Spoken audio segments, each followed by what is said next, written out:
ভিন্ন আকীদার মানুষ এই মসজিদ ভাঙাকে কিভাবে দেখছেন আপনি? মসজিদ ভাঙা এটা আল্লাহর জমিনে সবচেয়ে গর্হিত, সবচেয়ে জঘন্য অপরাধগুলোর মধ্য থেকে একটা। কোন যুক্তিতে, কোন অজুহাতে, কোন কারণ দেখিয়ে মসজিদ ভাঙার কোন সুযোগ, কোন অধিকার কারো নাই। আমরা যখন ভারতে মুসলমানদের মসজিদ ভাঙা নিয়ে প্রতিবাদ করছি, তখন যদি আমাদের দেশে মসজিদ ভাঙে, এটা হবে আমাদের জন্য সবচেয়ে লজ্জাজনক অধ্যায়। মসজিদ কিংবা ভিন্ন ধর্মাবলম্বীদের উপাসনালয়, এগুলোর কোনোটাই ভাঙা, সেগুলোতে আঘাত করা, এটার শিক্ষা ইসলাম আমাদেরকে দেয়নি, বরং নিষেধ করেছে।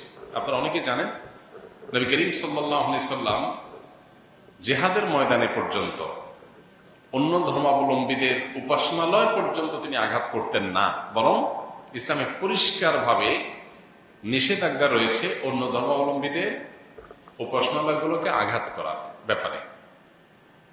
তাদেরকে আমরা তাওহীদের দাওয়াত দিব, তাদের উপাসনালয়গুলোকে আঘাত করে ভেঙে ফেলতে ইসলাম আমাদেরকে নির্দেশ করে না। সেখানে মুসলমানদের মসজিদ কিভাবে আমরা নির্দেশ? কেউ যদি কোনো ভুল করে, কোনো বাড়াবাড়ি করে, তার প্রতিকারের আপনি বহু পথ অবলম্বন করতে পারেন। তারপরে আল্লাহর ঘরে আঘাত করতে পারেন না। আল্লাহর ঘর তো আল্লাহর ঘর। কেউ যদি কোনো মসজিদ আল্লাহর ঘরের জন্য জমি ওয়াকফ করে থাকে, দান করে দিয়ে থাকে, তখন সেটা আল্লাহর ঘর হয়ে যায়, এটা মালিক আল্লাহ। ওইটাতে আঘাত করা, এটা শরিয়াতে সবসময় নিন্দনীয়। এই জন্য কোনো যুক্তিতেই মসজিদে আঘাত করা জায়েজ নয়। আমরা নবী সাল্লাল্লাহু আলাইহি সাল্লামের সিরাতের কথা জানি। কেউ যদি কোনো উপাসনালয়ে, কোনো গির্জা প্যাগোডাতে আশ্রয় নেয়, তাকে নবী সাল্লাল্লাহু আলাইহি সাল্লাম ইবাদতরত অবস্থায় থাকে, তাকে হত্যা করতে নবী সাল্লাল্লাহু আলাইহি সাল্লাম নিষেধ করেছেন।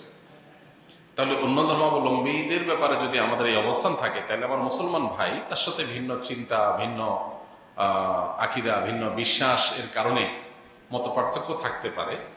এমনকি কেউ কোনো ক্ষেত্রে বাড়াবাড়ি করতে পারে, সীমা লঙ্ঘন করতে পারে, কোনো ভুল করতে পারে, সেটার হাজারটা সমাধানের পথ আমরা বের করতে পারি। তাই বলে মসজিদে আঘাত করা, এটা কখনো সমাধান হতে পারে না।